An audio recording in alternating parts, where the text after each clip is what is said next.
Hi friends, welcome to Top 7 Tamil. இந்த வீடியோவில் வந்து எக்ஸாமுக்குரிய எந்த டாபிக் வந்து நம்ம ரிவிஷன் பண்ண போகிறோம் அப்படின்னா சயின்ஸில் ஒரு டாபிக் தான் வந்து நம்ம ரிவிஷன் வந்து பண்ண போகிறோம் ஓகேங்களா. ஸோ சயின்ஸில் இயக்க விதிகள் டாப்பிக்கில் இருக்க கொஸ்டின்ஸ் தான் வந்து நம்ம லைன் பை லைன் கொஸ்டினாக வந்து ரிவிஷன் வந்து பண்ண போகிறோம். ஸோ நிறைய பேர் பார்த்தீங்கன்னா டிஆர்பி எக்ஸாமுக்கு வந்து வீடியோஸ் வந்து கேட்டுட்ருக்கீங்க. ஸோ நம்ம ஆல்ரெடி வந்து ஸ்கூல் புக்ஸ் தான் வந்து நம்ம வீடியோஸை வந்து கொடுத்துட்ருக்கோம் ஓகேங்களா. ஸோ ஸ்கூல் புக்ஸ் தான் நம்ம வீடியோவாக கொடுக்குறோம், தமிழாக இருந்தாலும் மற்ற மேஜர் எதாக இருந்தாலும். ஸோ நீங்கள் டிஆர்பிக்கு வந்து படிக்கிறீங்க அப்படின்னாலும் நம்ம இன்றைக்கி கொடுக்குற அந்த வீடியோஸ் எல்லாத்துலேயுமே வந்து ஜாயின் பண்ணிக்கோங்க. ஸோ உங்களுக்கும் வந்து ரொம்ப ஹெல்ப்ஃபுல்லாக இருக்கும் ஓகேங்களா. ஃபஸ்ட் டைம் வந்து நீங்கள் படிக்கிறீங்க, ரிவிஷன் பண்ணலைனாலும் ஒன்றும் பிரச்சனை இல்லை, லைன் பை லைன் கொஸ்டின் பேட்டர்னில் தான் இருக்க போகுது. ஸோ நீங்கள் படிக்கிறதாலும் படிச்சுக்கலாம், இல்லை ரிவிஷன் பண்ணுறேன் அப்படின்னாலும் நீங்கள் ரிவிஷன் வந்து பண்ணிக்கலாம் ஓகேங்களா. ஸோ டிஆர்பி எக்ஸாம் படிக்கிறவங்களும் நம்ம சேனலை தொடர்ந்து ஃபாலோ பண்ணுங்கள். ஆல்ரெடி பார்த்தீங்கன்னா தமிழ் வந்து நம்ம கம்ப்ளீட் பண்ணிட்டோம் ஓகேங்களா. ஸோ தமிழில் ஸ்டாண்டர்ட் வைஸாக வந்து எல்லாமே வந்து கவர் பண்ணியாச்சு. ஸோ வந்து இயல் வைஸாக வந்து படிக்கணும் தமிழ் மேஜர் அப்படின்னாலும் நம்ம சேனலில் இருக்குது, நீங்கள் வந்து லிங்க் கொடுக்குறோம், செக் பண்ணி பார்த்துக்குங்க ஓகேங்களா. கொஷின்ஸ் வந்து பார்க்கலாம். இன்றைக்கி நம்ம பார்க்க போகிறது வந்து இயக்க விதிகளில் இருக்க லைன் பை லைன் கொஷின்ஸ் வந்து பார்க்கலாம். ஓய்வும் டேஸும் ஒன்றுடன் ஒன்று தொடர்புடையவை. ஆன்சர் இயக்கமும். ஓய்வும் இயக்கமும் ஒன்றுடன் ஒன்று தொடர்புடையது. இயக்கத்தினுடைய வகைகள் என்ன அப்படின்னா நேர்கோட்டு இயக்கம், வட்ட இயக்கம், அலைவு இயக்கம். இயக்கத்தினுடைய வகைகள் 3: நேர்கோட்டு இயக்கம், வட்ட இயக்கம், அலைவு இயக்கம். இயக்கத்தினுடைய கூறுகள் என்ன அப்படின்னா இடப்பெயர்ச்சி, திசைவேகம், முடுக்கம் ஓகேங்களா. ஓய்வில் உள்ள பொருளை இயக்கத்திற்கு மாற்ற உதவுவது வந்து விசை. இயக்கத்தில் உள்ள ஒரு பொருள் ஓய்வு நிலைக்கு வருவதற்கான காரணம் வந்து விசை. இயங்கும் பொருளை வேகமாக இயங்குவதற்கும் வேகத்தை குறைப்பதற்கும் தேவைப்படுவது வந்து விசை. நகரும் பொருளின் திசையினை மாற்ற உதவுவது வந்து விசை. ஸோ இப்போ வந்து நம்ம ஜிகே பொறுத்தளவுக்கு பார்த்தீங்கன்னா கொஷின்ஸ் வந்து எப்படி கேட்குறாங்கன்னா நம்மளுக்கு கூற்று கொடுத்து கேட்குறாங்க இல்லையா. ஸோ கூற்று கொடுத்து கொஷின்ஸ் இப்போ ஒரு 5 கூற்று வந்து கொடுக்குறாங்க. இதில் எது வந்து தவறானது, 4 கூற்று கொடுக்குறாங்க, இதில் எது வந்து தவறானது அப்படின்னு வந்து கேட்குறாங்க அப்படின்னா இந்த 4 என்ன கொடுத்துருக்காங்க, எதில் வந்து இது வந்து கண்டினியூஷனாக வருது அப்படின்னு தெரிஞ்சால் மட்டும்தான் எது தவறானது அப்படின்றத நம்ம செலக்ட் பண்ண முடியும். ஸோ இந்த மாதிரி நீங்கள் தொடர்ச்சியாக எல்லா பாயிண்ட்ஸுமே இப்போ ஃபஸ்ட்டு பார்த்தீங்கன்னா ஸோ ஒரு 7 பாயிண்ட் வரையுமே பார்த்தீங்கன்னா ஸோ அடுத்தடுத்து வர பாயிண்ட் எல்லாமே வந்து ஒன்றுக்குள்ளே ஒன்று தொடர்புடையதாக தான் இருக்கும். அப்படி இருக்கும்போது எது கரெக்டு எது தப்பு அப்படின்றது நம்மளால் ஈஸியாக வந்து கால்குலேட் பண்ணி ஒரு முடிவுக்கு வந்து வர முடியும். ஸோ அதனால தான் நம்ம லைன் பை லைன் கொஸ்டினாக ரிவிஷன் வந்து கொடுக்குறோம், யூஸ் பண்ணிக்கோங்க ஓகேங்களா. பொதுவாக விசை என்பது எந்த பதத்தில் பொருள் கொள்ளப்படுகிறது. விசைனா என்னென்னா ஒன்று தள்ளுறது அல்லது இழுக்கிறது. ஓய்வு நிலையில் உள்ள பொருளை இயக்க நிலையில் உள்ள பொருளை ஓய்வு நிலைக்கு கொண்டு வர தேவைப்படுவது வந்து விசை. இயக்கத்தில் உள்ள பொருளின் திசை வேகத்தை அதிகரிக்கவோ அல்லது குறைக்கவோ அதன் திசையினை மாற்றவோ தேவைப்படுவது வந்து விசை. விசையை அறிவியல் பூர்வமாக விளக்க உதவுவது எந்த விதினா சர் ஐசக் நியூட்டனினுடைய 3 இயக்க விதிகள் விசையை பற்றி அறிய உதவுது. சர் ஐசக் நியூட்டனினுடைய 3 இயக்க விதிகள் எந்தெந்த கருத்தை வந்து தெளிவுபடுத்துது அப்படின்னா விசை மற்றும் இயக்க கருத்தை வந்து தெளிவுபடுத்துது. விசையின் செயல்பாட்டால் பொருள் மீது ஏற்படும் விளைவுகளை பற்றி பயிலும் அறிவியல் பாடம் வந்து இயந்திரவியல். விசையை பற்றி படிப்பது இயந்திரவியல். இயந்திரவியலை 2 பிரிவாக பிரிக்கப்பட்டுள்ளது. எதுனா நிலையியல் மற்றும் இயங்கியல். விசையின் செயல்பாட்டால் ஓய்வு நிலையில் உள்ள பொருள் மீது ஏற்படும் விளைவுகளை பற்றி அறியும் அறிவியல் நிலையியல். விசையின் செயல்பாட்டால் பொருள் மீது ஏற்படும் விளைவுகளை பற்றி படிப்பது இயந்திரவியல். விசையின் செயல்பாட்டால் ஓய்வு நிலையில் உள்ள பொருள் மீது ஏற்படும் விளைவுகளை பற்றி படிப்பது வந்து நிலையியல். விசையின் செயல்பாட்டால் இயக்க நிலையில் உள்ள பொருள் மீது ஏற்படும் விளைவுகளை பற்றி அறியும் அறிவியல் இயங்கியல். இயங்கியல் வந்து 2 பிரிவாக வந்து பிரிக்கப்பட்டுள்ளது. ஒன்று இயக்கவியல், இன்னொன்று இயக்க விசையியல். இயக்கத்தை ஏற்படுத்தும் விசையினை கருத்தில் கொள்ளாமல் இயக்கத்தினை மட்டுமே விளக்குவது வந்து இயக்கவியல். பொருளின் இயக்கத்தையும் அதற்கு காரணமான விசை பற்றியும் விளக்குவது இயக்க விசையியல். அரிஸ்டாட்டில் எந்த நாட்டை சேர்ந்தவர்? ஆன்சர் கிரேக்கம்.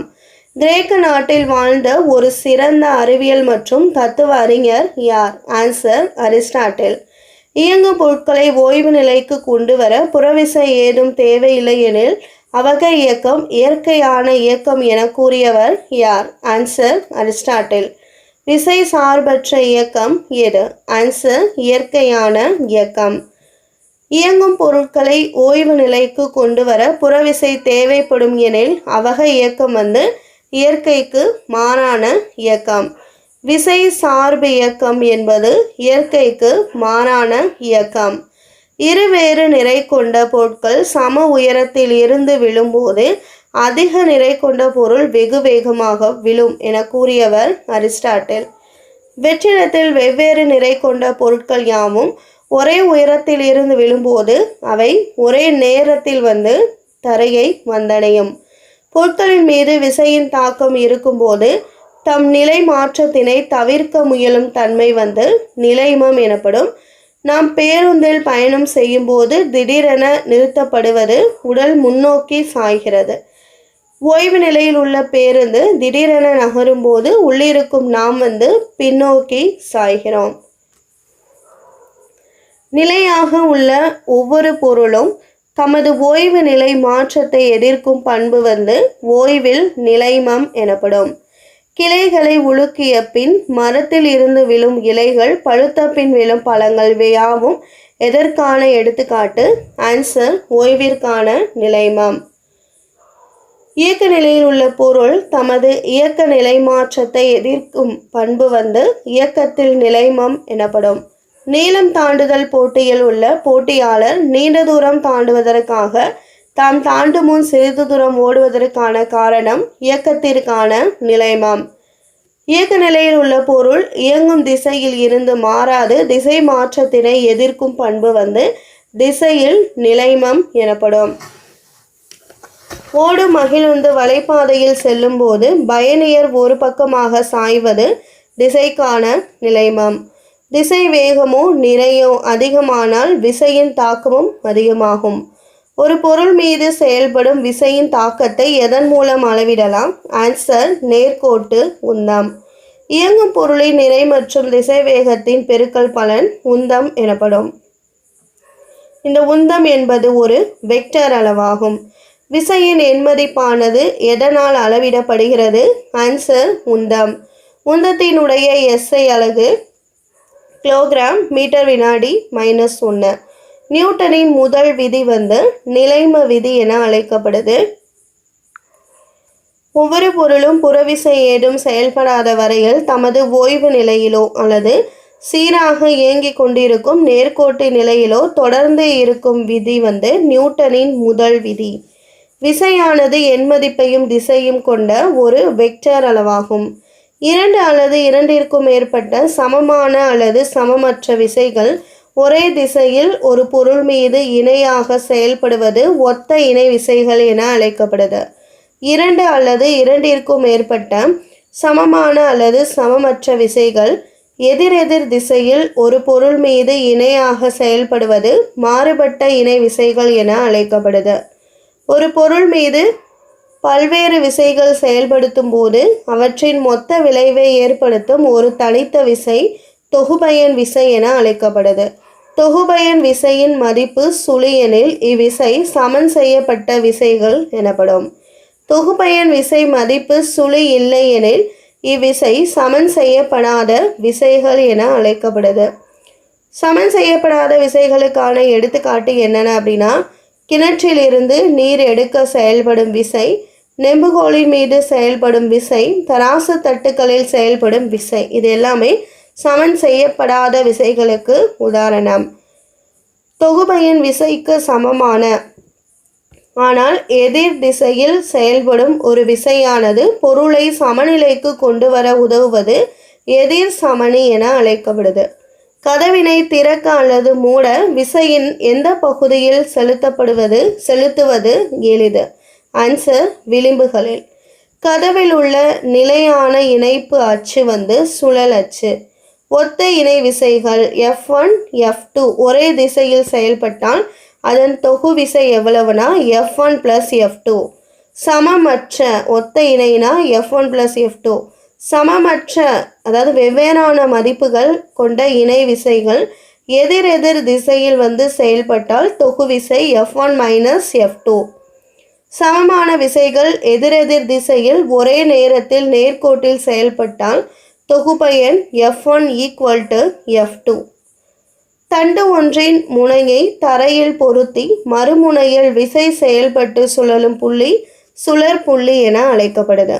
விசையானது ஒரு புள்ளியில் அல்லது ஒரு அச்சில் ஏற்படுத்தும் சுழற்வினை எந்த மதிப்பின் மூலம் அளவிடலாம்? ஆன்சர் திருப்புத்திறன். இரு சமமான இணை விசைகள் ஒரே நேரத்தில் ஒரு பொருளின் இரு வெவ்வேறு புள்ளிகள் மீது எதிரெதிர் திசையில் செயல்பட்டால் அவை இரட்டை விசை அல்லது இரட்டை என அழைக்கப்படுது. திருப்புத்திறனினுடைய SI அலகு நியூட்டன் மீட்டர். இரட்டை திருப்புத்திறனின் எடுத்துக்காட்டு நீர்க்குழாய் திறத்தல் மற்றும் மூடுதல், திருகின் சுழற்சி, பம்பரத்தின் சுழற்சி. இரட்டைகளின் திருப்புத்திறன் SI அலகு நியூட்டன் மீட்டர். இரட்டைகளின் திருப்புத்திறனின் CGS அலகு டைன் சென்டிமீட்டர். திருப்புத்திறனின் திசை பொருட்களின் சுழற்சி வலஞ்சுழியாக இருந்தால் அது எதிர்குறி. திருப்புத்திறனின் திசை பொருட்களின் சுழற்சி இடஞ்சுழியாக இருந்தால் அது நேர்குறியாகும். எதன் மூலம் திருப்பு விசையினை மாற்றி இயங்குகின்ற வாகன சக்கரங்களின் சுழற்சி வேகத்தை அறியலாம்? ஆன்சர் பற்சக்கரங்கள். மிக வலுவான மகிழுந்து மற்றும் பார உந்துகளின் சக்கரங்களின் திசையினை குறைவான திருப்பு விசை கொண்டு எளிதில் மாற்ற உதவுவது திருப்பு சக்கரம். திருப்புத்திறன் தத்துவத்தின்படி வலஞ்சுழி திருப்புத்திறன் இடஞ்சுழி திருப்புத்திறனும் சமமாக இருக்கும். பொருள் ஒன்றின் மீது செயல்படும் விசையானது அப்பொருளின் உந்த மாறுபாடு வீதத்திற்கு நேர்த்தகவில் அமையும். மேலும் இந்த உந்த மாறுபாடு விசையின் திசையிலேயே அமையும். இது நியூட்டனினுடைய இரண்டாம் விதி. விசையின் எண்மதிப்பை அளவிட உதவுவது நியூட்டனின் இரண்டாம் விதி. விசையின் விதி என அழைக்கப்படுவது நியூட்டனின் இரண்டாம் விதி. பொருளின் ஆரம்ப உந்தம் P1 = mu. பொருளின் இறுதி உந்தம் Pi = mu ஆரம்ப உந்தம். இறுதி உந்தம் Pf mv. விசை முடுக்கு திறனை ஏற்படுத்துகிறது. சீரான வட்ட இயக்கத்தில் உள்ள பொருட்களின் திசைவேகத்தின் எண்மதிப்பு மாறிலியாக இருக்கும். சுழற்சி ஆரம்பத்தில் ஏற்படும் முடுக்கம் மையவிலக்கு முடுக்கம் என அழைக்கப்படுது. விசையின் SI அலகு நியூட்டன். விசையின் CGS அலகு டைன். 1 கிலோகிராம் நிறையுடைய பொருள் ஒன்றை 1 மீட்டர்/வினாடி² அளவிற்கு முடுக்குவிக்க தேவைப்படும் விசையின் அளவு 1 நியூட்டன். 1 நியூட்டனினுடைய கிலோகிராம் பார்த்தீங்கன்னா 1 கிலோகிராம் மீட்டர்/வினாடி - 2. 1 கிராம் நிறையுடைய பொருள் ஒன்றை 1 சென்டிமீட்டர்/வினாடி - 2 அளவிற்கு முடுக்குவிக்க தேவைப்படும் விசையின் அளவு 1 டைன் எனப்படும்.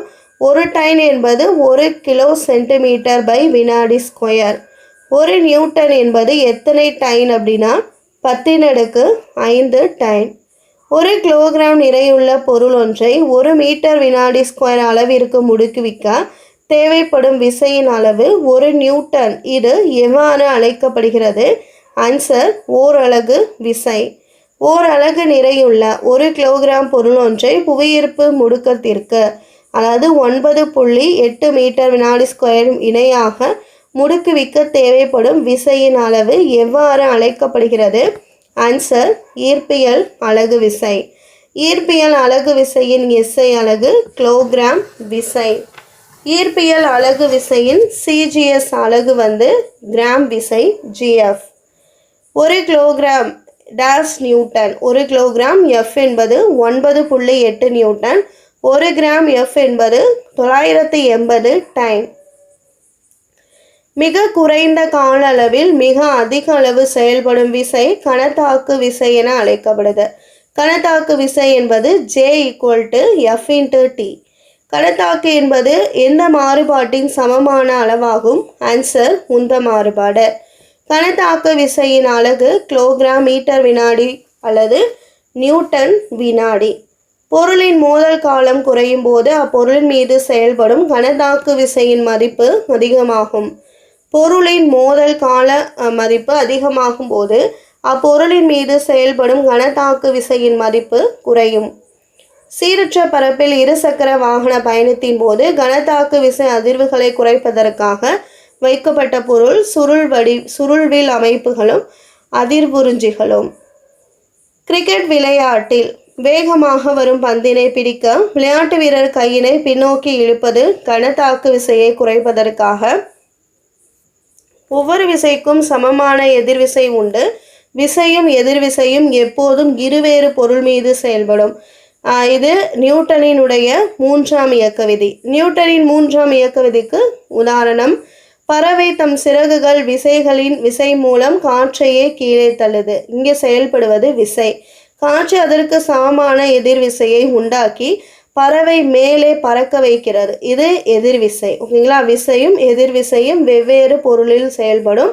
ஒன்றுக்கு ஒன்று ஆப்போசிட்டாக இருக்கும். நீச்சல் வீரர் நீரினை கையில் பின்னோக்கி தள்ளுதல் விசை. நீர் அவரை முன்னோக்கி தள்ளுவது எதிர்விசை. துப்பாக்கி சுடுதலில் குண்டு விசையுடன் முன்னே செல்லுதல் விசை. குண்டு வெடித்த பின் துப்பாக்கி பின்னோக்கி நகர்தல் எதிர்விசை. புறவிசை ஏதும் தாக்காத வரையில் ஒரு பொருள் அல்லது ஒரு அமைப்பின் மீது செயல்படும் மொத்த நேர்கோட்டு உந்த மாறாமல் இருக்கும். இவ்விதி நேர்கோட்டு உந்த அழிவின்மை விதி என அழைக்கப்படுது. ராக்கெட் ஏவுதலில் பயன்படுவது நியூட்டனின் மூன்றாம் விதி மற்றும் நேர்கோட்டு உந்த அழிவின்மை விதி. G என்பது ஈர்ப்பியல் மாறிலி எனில் அதனுடைய மதிப்பு என்ன?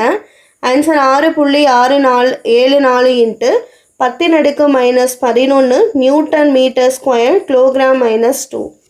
புவியீர்ப்பு முடுக்கத்தின் சராசரி மதிப்பு கடல் மட்டத்தில் இருந்து கணக்கிடும் போது 9.8 மீட்டர் பை வினாடி ஸ்கொயர். புவியின் ஆரத்தின் மதிப்பு R = 6378 கிலோமீட்டர், தோராயமாக 6400 கிலோமீட்டர். நம் புவியின் தரைப்பகுதியில் இருந்து உயரே செல்ல செல்ல புவியின் ஈர்ப்பு முடுக்கம் குறையும். புவியின் அடி ஆழத்திற்கு செல்ல செல்ல புவியீர்ப்பு முடுக்கத்தின் மதிப்பு குறையும். புவியின் மையத்தில் G என்பது சுழி. டேஸ் என்பது பொருட்களின் அடிப்படை பண்பாகும். ஆன்சர் நிறை. நிறையினுடைய அலகு கிலோகிராம். ஒரு பொருளின் மீது செயல்படும் ஈர்ப்பு விசையின் மதிப்பு அப்பொருளின் எடை என அழைக்கப்படுது. எடை ஓர் வெக்டார் அளவாகும். பொருட்களின் எடை துருவ பகுதியில் அதிகமாகவும் நிலநடுக்கோட்டு பகுதியில் குறைவாகவும் இருக்கும். நிலவில் ஈர்ப்பு முடுக்கத்தின் மதிப்பு 1.625 மீட்டர் பை வினாடி ஸ்கொயர். நிலவில் புவியீர்ப்பு முடுக்கம் புவியில் உள்ளது போல் எத்தனை மடங்கிற்கு சமம்? ஆன்சர் 0.1654 மடங்கிற்கு சமம். 60 கிலோகிராம் நிறையுடைய மனிதனின் எடை புவியீர்ப்பில் என்ன அளவாக இருக்கும்? Answer 588 Newton. 60 × இந்த கிராவிட்டி ஃபோர்ஸ் 9.8 பெருக்கணும்னா அதான் நியூட்டனாக வரும். 60 கிலோகிராம் நிறையுடைய மனிதனின் எடை நிலவில் என்ன அளவாக இருக்கும்? ஆன்சர் 97.5. 60 × 1.62, அதாவது நிலவில் புவியீர்ப்பு முடுக்கம். இது புவி பரப்பில் புவியீர்ப்பு முடுக்கம் 9.8, நிலவில் புவியீர்ப்பு முடுக்கம் 1.625. அதோட இந்த எடையை பெருக்கின ஆன்சர் வரும். ஆனால் நிறை மதிப்பு 60 கிலோகிராம் புவியிலும் நிலவிலும் மாறாமல் இருக்கும். பிற விசைகளால் ஒரு பொருளின் எடையில் ஏற்படும் மாற்றம் எவ்வாறு அழைக்கப்படுகிறது? ஆன்சர் தோற்ற எடை. ஒரு பொருளின் எடை முற்றிலும் குறைந்த சுழி நிலைக்கு வருவது எவ்வாறு அழைக்கப்படுது? ஆன்சர் எடையில்லா நிலை. தோற்ற எடை இழப்பிற்கு எடுத்துக்காட்டு வேகமாக சுழலும் பெரிய ராட்டினம், ஊஞ்சல் ஆட்டத்தில் ஆடும்போது, உருண்டோடும் தொடர்வண்டியின் போது. விண்வெளி வீரரின் தோற்ற எடை மதிப்பு சுழி. அண்டத்தில் உள்ள விண்பொருட்கள் பரிமாணங்களை அளவிட பயன்படுவது பொது ஈர்ப்பியல் விதி. புதிய விண்மீன்கள் மற்றும் கோள்களை கண்டுபிடிக்க உதவும் விதி நியூட்டனின் ஈர்ப்பியல் விதி. தாவரங்களில் வேர் முளைத்தல் மற்றும் வளர்ச்சி புவியின் ஈர்ப்பு விசை சார்ந்து அமைவது புவித்திசை சார்பியக்கம் எனப்படும். விண்பொருட்கள் பாதையினை வரையறை செய்வதற்கு பயன்படுவது நியூட்டனின் ஈர்ப்பியல் விதி. விசையின் சுழற்சி விளைவு எந்த விளையாட்டில் வந்து பயன்படுகிறது? ஆன்சர் சைக்கிள் பந்தயம்.